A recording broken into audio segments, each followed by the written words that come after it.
Assalamualaikum warahmatullahi wabarakatuh. Di sini kami akan memenuhi tugas UAS dari MK Etika Profesi Guru, yang dimana dosen pengampunya yaitu Bu Yuliatul Rahimah MPD.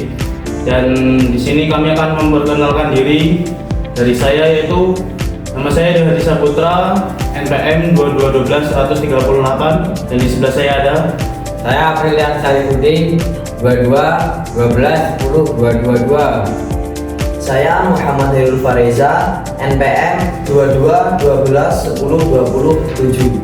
Nah, di sini kami akan membahas tentang yaitu materi tentang etika profesi guru. Nah, di sini kami berbincang dengan Mas Apri. Apa sih etika profesi guru, Mas Apri? Guru itu buku dan ditiru. Kita, kalau menurut saya, guru itu sebaiknya bisa mendidik peserta didiknya dengan baik. Misalnya contohnya tuh kita harus datang tepat waktu. Datang tepat waktu itu pengaruh bagi murid-murid kita atau peserta didik kita. Kalau kita datang aja terlambat, gimana mau mendidik peserta didiknya? Tuh, kalau menurut saya sih gitu. Oh, berarti gitu ya Mas Apri. Jadi guru tuh di etika profesi guru tuh berarti untuk digugu dan ditiru. Ya. Nah, itu tadi menurut Mas Apri. Selanjutnya itu apa sih Mas Rija etika profesi guru itu? Kalau menurut saya etika profesi guru adalah bagaimana kita dapat menjalankan tugas untuk bertanggung jawab. Gitu ya. Kita dengan cara profesi guru dengan cara jujur dan adil. Kalau menurut Mas Dio bagaimana kalau tentang profesi etika guru itu? Menurut secara pribadi saya, etika profesi guru yaitu bagaimana kita sebagai guru menjadi patokan atau pedoman buat para murid kita nanti ketika kita terjun di sekolahan. Yaitu kita harus mencerminkan bagaimana etika pada murid-murid dengan cara mengajarkan kepada murid bagaimana cara disiplin, berbicara sopan santun, dan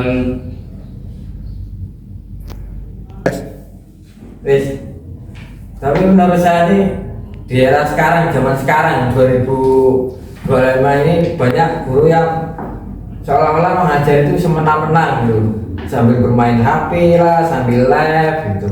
Itu apakah ya pantas buat mendidik muridnya seperti itu? ya menurut saya sih, kalau secara diambil dari prinsip etikanya saja itu kurang sih ya Mas, karena kan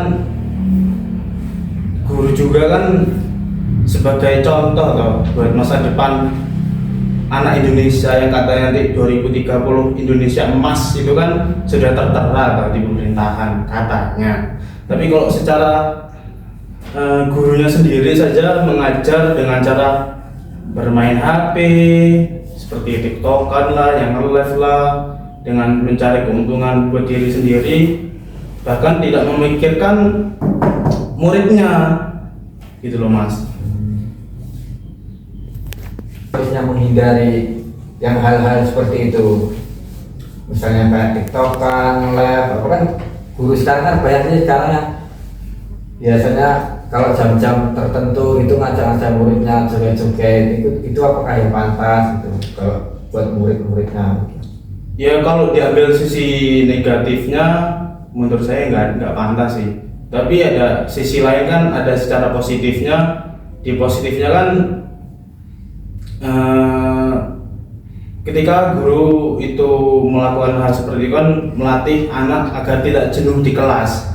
Ya, tapi kan ada jamnya, ketika jam istirahat tidak semena-mena masih jam pelajaran, tapi kok bermain HP dengan muridnya, kan nggak jelas nih ngono kuwi.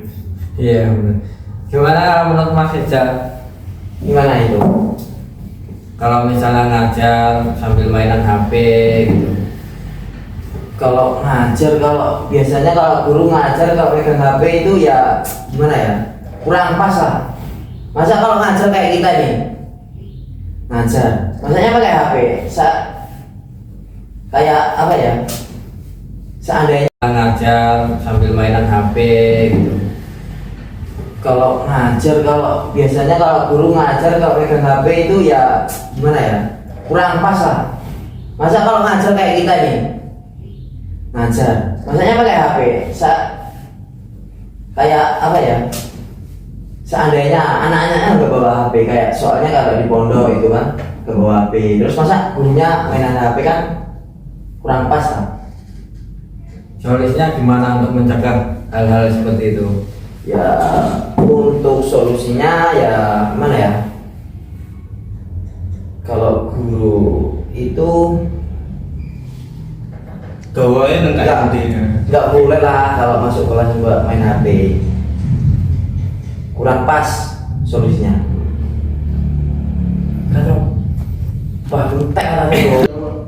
Kalau menurut Mas Apri gimana itu, apa namanya, kalau guru buat konten untuk mencari duit itu gimana, maksudnya apa namanya, untuk apa ya, bagus nggak sih kalau dibuat di sekolah kayak gitu buat konten dari tambahan. Oh, dari tambahan. Nah itu Kalau menurut saya sih hasilnya ya mungkin dari gaji-gaji gurunya tersebut masih kurang lah, makanya dia guru tersebut ngajar biasanya sambil bikin konten, sambil live gitu. Hasilnya kalau menurut saya sih boleh, tapi di waktu yang tepat, misalnya di jam-jam istirahat kayak gitu, apa di rumah, apa di mana gitu.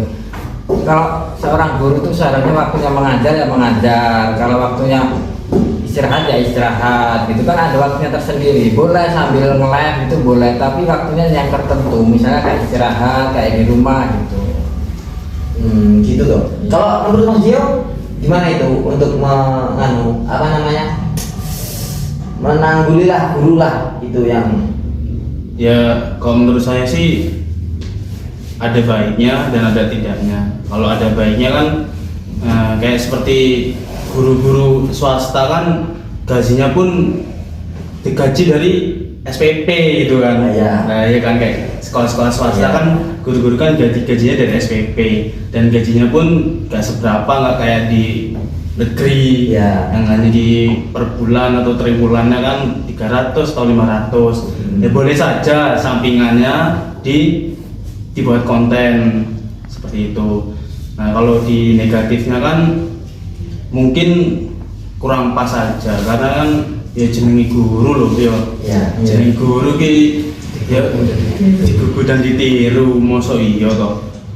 Karo muridnya nang ngarep ki kok ngajar dolanan HP lah, sang ngono kuwi lah ya ora pantes kok, ora pas pokoke. Kayak apa meneh sing saiki sing viral-viral wi guru salsa ki. Waduh. Acah guys. emang di guru ini berat Mas ya. Alah, tenan abot. Resikonya Kenapa Mas dengan guru salsa apa itu yang viral itu? yang viral itu? Ya. Kurang tahu Mas, coba.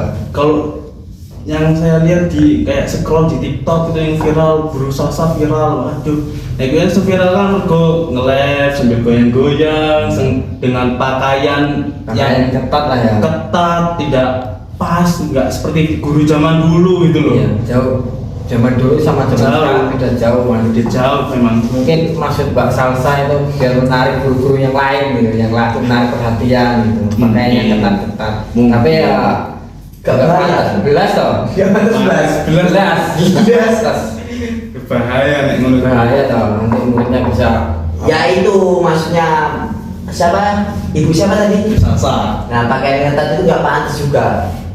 Kenapa kalau nggak pantas? Ya mesti kan di apa namanya diikuti sama siswanya. Iya. Jelas. Kayak roknya dicincing itu, nah dicincing. Guru itu kan mesti, ibu itu Wah. pakaiannya lo wedok. Ya. Belas toh.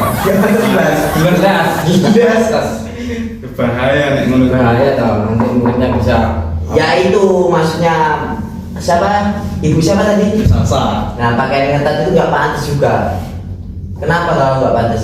ya mesti kan di apa namanya diikuti sama siswanya Iya. jelas. Kayak roknya dicincing itu, Iya. nah dicincing. Murid itu kan mesti, ibu itu Wah. pakaiannya lo medon, ketat, bodinya, Wah, Pasti kacau. murid menganggapnya ada secara halusnya, ada yang menganggap, ibu itu Iya. pakaiannya kayak gini. Kita harus gitu kan. Ibu, Ya, ya ibu benar. kayak gitu aja, pakaiannya kayak gitu, masuk kami enggak? Nah, Ya, itu kan kami masa aku orang. Istilahnya kayak gitu lah. Terus dari bentuk segi di keagamaannya pun nggak pantas gitu loh di sisi agamanya, apalagi dengan pakaian yang ketat kan secara tidak langsung kan membuat kayak hasratnya laki-laki itu kan meningkat toh. Iya. Dengan pakaian ketat seperti itu di agama pun kan tidak boleh. Dengan Semisal mas ini mas, kalau SMK kan biasanya kan banyak yang non muslim. Nah itu gimana itu? Maksudnya kalau yang ada kayak gitulah. Kalau buat non muslim kan namanya non muslim ya tergantung sekolahnya sih. Kalau ada kebijakan kayak ada beberapa sekolah kan kalau non muslim terutama yang perempuan kan di pakaian roknya kan pendek toh. Nah kemungkinan dibijakin garis sekolah mungkin harus dipanjangin agar tidak terlalu terbuka atau gimana. Kalau di sekolah non muslim itu di sekolah yang kayak sekolah umum gitu, nggak harus di sekolah yang semestinya itu loh. Kalau menurut Mas Safi gimana itu untuk mengulas tadi yang dibilang Mas Dio Apa itu? Tentang muslim. non muslim itu lah. Yang dimaksud non muslim itu muridnya berpakaiannya secara rok pendek apa kayak mana? Gurunya. Gurunya kalau non muslim. Ya semestinya kalau guru non muslim ya seenggaknya sesama umat Islam seharusnya kita saling menghargai lah, namanya kita ngajar di tempat mahasiswa apa murid-murid yang Islam ya seharusnya menghargai lah, berpakaian yang rapi lah seenggaknya, biar ya walaupun itu kan beratnya agama sama dia sendiri ya kita tetap harus menghargai lah. Enak loh mas, nang sekolah aku bareng ya enak guru matematika, gak perlu sebut inisialnya lah ya. Nang sekolah aku biar nang SMK ya enak, beliau kui ya non muslim tapi beliau juga kan sebagai guru matematika ya harus bisa mencerminkan kesopanannya gitu loh mas. Katro. Jadi kesimpulannya gimana Mas Dio ini? Nah jadi kesimpulan dari etika profesi guru ini adalah guru adalah tentang bagaimana kita dapat menjalankan tugas dan tanggung jawab kita dengan cara yang profesional dan bertanggung jawab dengan memahami etika profesi guru dan menjalankan prinsip-prinsipnya. Kita dapat mengembangkan kepercayaan masyarakat terhadap profesi guru dan membantu siswa mencapai potensi mereka.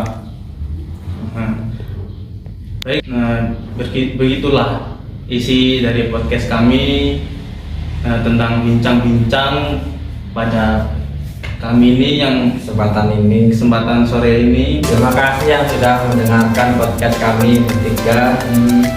Semoga Bermanfaat untuk kita semua. kurang lebihnya saya mohon maaf. Kami akhiri. Wassalamualaikum warahmatullahi wabarakatuh. See you next time kawan-kawan.